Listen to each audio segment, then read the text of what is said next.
everyone, welcome back to You Know Who, and I'm your host, Brian Heinz.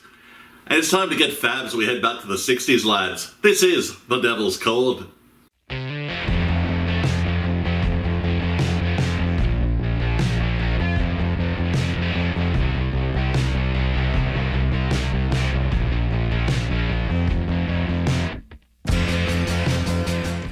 In 1925, Mr. Timothy Drake is giving young Henry Arminger a piano lesson.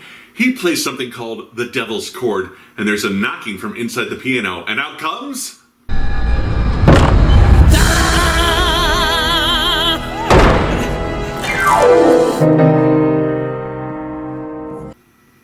What an eccentric wig! Henry Arminger's name is short for Harbinger. He's this creature's son and disappears with a wave. They are the maestro, and they are music. The maestro knows Drake is a genius. The greatest composer who has ever lived. He just never got that lucky break to introduce his talent to the world. So the maestro is willing to release that talent. It starts playing, and music literally flies out of Timothy, killing him. It's wrapped in a baton and consumed by the maestro. The maestro starts playing a familiar tune.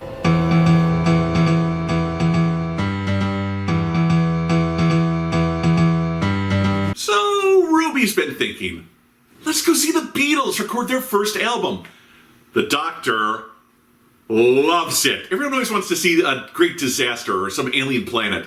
They head to Abbey Road in 1963, completely kitted out in fab gear. This is where my numerous rewatches of the Austin Powers trilogy pan out. Yeah, baby, yeah! They nick a tea cart and find the Beatles recording. It's not great. Mostly garbage about cats and dogs. In fact, all the other people recording here are putting out equally bad songs. In the cantina, they steal a quick word with John Lennon, played by Chris Mason, and Paul McCartney, played by the least-looking Paul McCartney actor ever, George Capel. Hey, Paul's happy his songs are bad. About 35 years ago, the human race realized just how stupid and embarrassing music was. George admits he was never good at music. Oh wait, that's not George, it's Paul. But then who's Ringo? I'm Ringo. Now I'm Ringo. Lads, I think we're all Ringo. Oh, then what about him? Hello everyone and welcome back to You Know Who. I'm your host, The Reviewer. And my haircut's never been more popular. Right, Jamie? Forget it, Reviewer. The days of characters as hosts are over. Anyway, the Doctor and Ruby probe, and deep down there's still something there. A love for what music used to be. They miss what is now gone. Paul manages to sing just a little bit and the maestro shows up in everyone's reflections. The Doctor has a piano loaded up on the roof of Abbey Road. He mentions to Ruby that in the 1960s he lived over at Totter's Lane in Shoreditch with his granddaughter Susan. Ruby wants to know where she is now, but the Doctor isn't sure. He mentions a genocide that rolled across space-time that probably killed her. Presumably he's mentioning the Time War because he left Susan in 2164, so she wasn't on Gallifrey when it disappeared during the Time War only to come back and be murdered by the Master. Imagine having so many genocides in your history that when someone mentions a genocide, you have to ask them which genocide. Ruby herself is a piano player, and she's really the only musician left with proper music in her soul. So she plays, and the music is heard by several people who begin to enjoy it. The piano then wrenches away from Ruby, and the maestro emerges, singing the toy maker's giggle. The Doctor recognizes that giggle. He and Ruby run before the maestro can see them. The maestro tracks them with a tuning fork. The Doctor uses the sonic to block all sound, but the maestro essentially shorts it out. Elsewhere, the elderly lady who heard Ruby playing earlier starts playing her own piano. This lures away the maestro, who does away with the poor woman. When the Doctor defeated the toy maker, he mentioned a pantheon. The maestro is part of that, but he's scared. Defeating the toy maker ripped his soul in half. He won't survive that again. Although he does fail to mention how that when those souls were ripped in half like the common earthworm, they grew into two separate Doctors. Hey, but Ruby knows they'll win. They have to, because music is still around in the 2020s. The Doctor then takes her to the TARDIS back to her own time. Earth is devastated.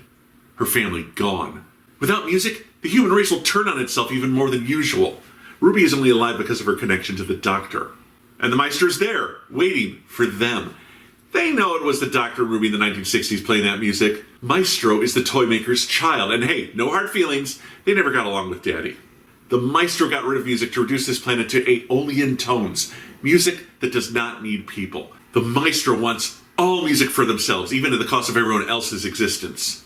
The Doctor demands to know how the Maestro came into existence, and since the Toymaker established a no-cheating rule, his progeny is forced to comply. A genius discovered the lost chord that summoned them, which the Doctor realizes means the right chord can banish them. But anything that resonates creates music, so the Maestro attacks the TARDIS. The Doctor is able to get them back to 1963, but now they're stuck there. Back at Abbey Road, the Doctor plugs the sonic into the soundboard. If he can record the right chord, they can banish the maestro. A living music staff then grabs Ruby and drags her out of the control booth.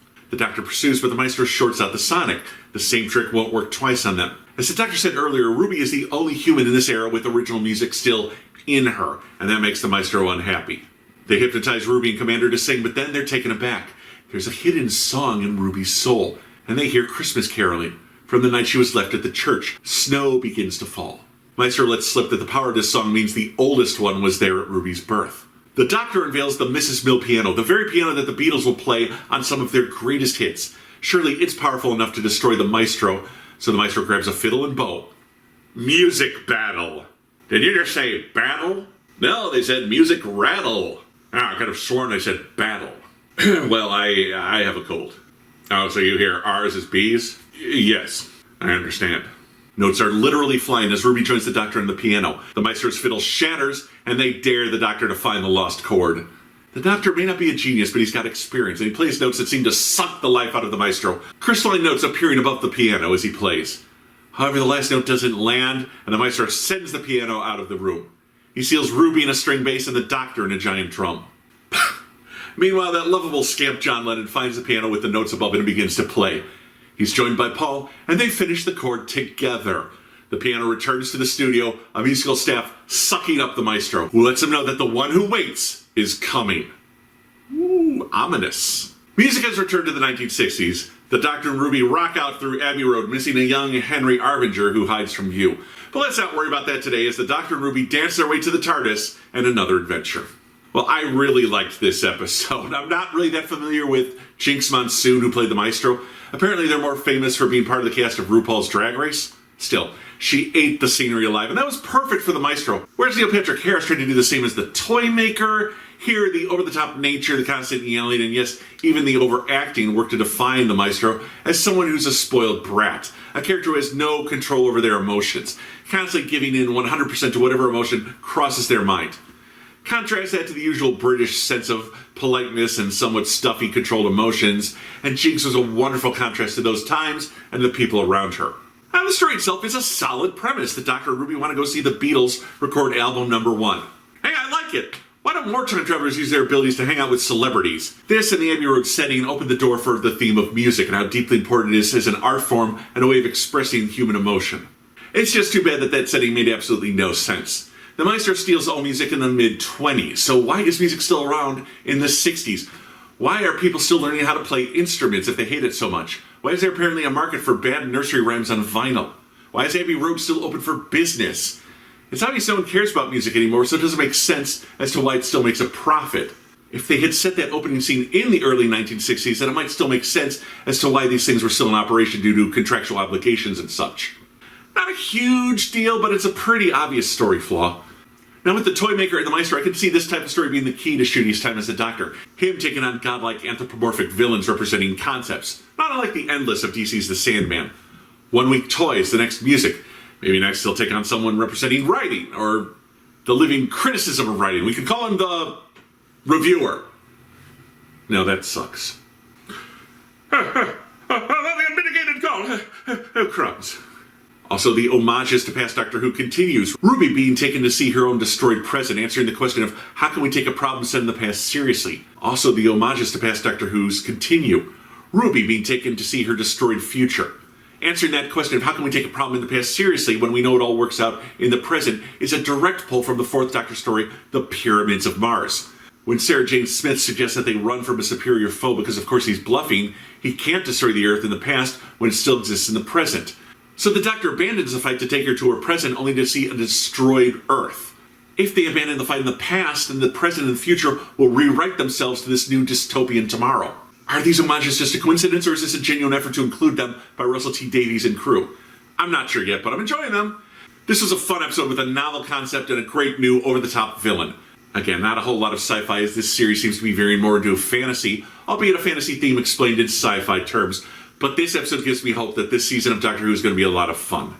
Well, my friends, that's it for now. Thank you for joining me. I'll catch you back here next time. Until then, please be sure to like this video, subscribe to my channel, click the bell for notifications, and be sure to check out my Patreon page. It's patrons like you who help these videos get made. I'll see you next time on the TARDIS Blue Couch. This is You Know Who, and I'm your host, Brian Heinz.